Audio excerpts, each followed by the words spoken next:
Last night I took the time to play through Princess Peach Showtime on the demo, right? They released the demo on the eShop on a Wednesday, and I never got around to I didn't get around to playing it until like Thursday night, right? So I didn't have much of an opportunity to play and enjoy it, right? Like I did it on stream, like first thing, and then I like segued into like Unicorn Overlord and everything else that has come out in the past couple of weeks. It's been like a pretty busy month. Like I am like loaded with new releases right now. But I was I played through Princess Peach Showtime, and after everything we've seen over the past year, right? Like I want to like take a step back and kind of like go back to what we were being told last year, right?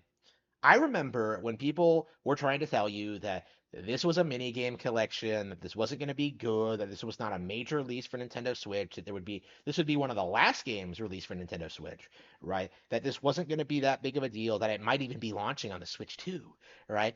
I heard people like bending over backwards trying to deny this game and the potential it has, right? People were doing everything they possibly could to write off this game before we really knew anything about it. And before this demo, I was like really unsure about how I felt about the game. I was cautiously optimistic about it, but I was looking at the gameplay footage and I'm just like, yeah, this is something that could go wrong. This could be too simplistic. This might not be for me. It might be too girly or whatever.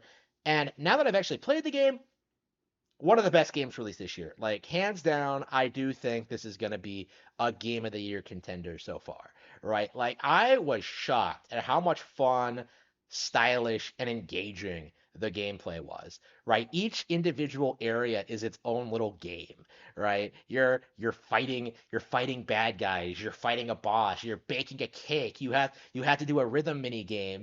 You have to like just go through all these unique creative areas. Like it is incredibly engaging and fun. Like I was shocked by how much fun I was having playing this. Right? It really did feel about on par with Mario Bros. Wonder for me. I really would put it up there with it because it gives me the same kind of vibe of like having just this far out crazy idea and just running with it. Peach is a sword fighter, Peach is a chef, and like it's not even just that. Like, the fact that like she has to start off each stage as herself and then like interact with like the play, like throw her ribbon around and like help people in need and stuff like that. Like it gives the game this really cool, like unique feminine flavor to it, right? Something that I think is very, very missed in other games. Um, like when I compare this to like Super Princess Peach, which I've never really played, like that always felt like a generic Mario clone with no real thought put into like how Princess Peach would go about like doing things. But I think this game really emphasizes like the positive aspects of her character, right? In which she is capable of stepping up. She is a kind and generous person. She does love cooking and can and can bake a mean cake, right? Like I felt like I was playing that Paper Mario mini game all over again, where like you bake the cake in the oven. Like, oh man, I love that shit. Like, like I was getting like Vietnam flashbacks back to those days when I was doing like the cake decorating thing. Like, it was such a weird thing, but I was like decorating this cake and I was kind of realizing that, like, wow, this is actually pretty challenging, right? You have to get the patterns exactly right. You have to like not do it excessively. You have to like optimize your movement. You have to like do this. Like there's a lot, like it's very simplistic, right? Like there's basically a jump button and an action button, but like they do so much with that simple concept. It's phenomenal. Like I was just blown away by it.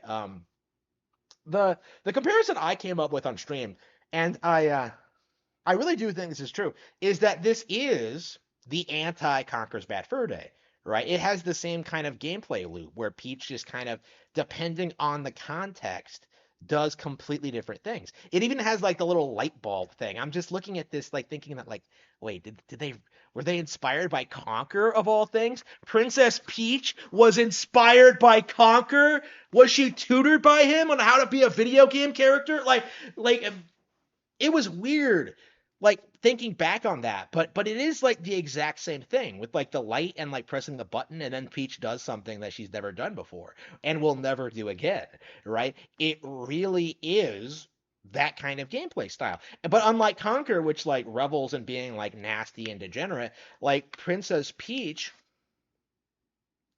is very, very um, pure and wholesome, and that comes across very well in the gameplay, right? Like where she's like helping these actors, these theats, like have their get their happy ending for these plays, right? Like I think that's the plot is that like they turned all these comedies into tragedies or something. Maybe that's something some stupid YouTuber said, but like yeah, like having played the demo, like I've seen a lot of people like bend over backwards trying to say that the results to the reception of this demo has been mixed. My opinion at this point is that the people who are like negative to this demo haven't played it and are simply coping at the fact that like Nintendo Switch is getting like so many bangers in March. It's just unbelievable that like there's so much coming out on this console in the next couple of weeks. I like I can't imagine like anybody looking at this game and not being impressed by it with like its animations, with its colors, with its character design specifically. That was something that really impressed me about this was like unique how many unique characters are in this with like the feats and like the new creatures and things that were utilized in fun, unique, interesting ways, right? Like it feels like a Mario game, but it's kind of its own thing as well, right? Much like Wario Land, much like Luigi's Mansion. Like this is a phenomenal little project, and I do think like people have confirmed at this point that this game is being developed by Goodfeel Studios, the people behind Yoshi's Woolly World, Kirby's Epic Yarn, and Wario Land Shake It, one of my all-time favorite Wii games, and those guys are absolute legends. Some of the most underrated talent in the industry, I think. I don't think Nintendo has a better second-party studio, right? Like I was concerned that they were in trouble because they hadn't put out anything in a while. I didn't like Yoshi's Crafted World all that much. So seeing them put out something and it being this good and this interesting and this original, like I'm getting like the same kind of vibes I got when like Kirby's Epic Yarn first came out.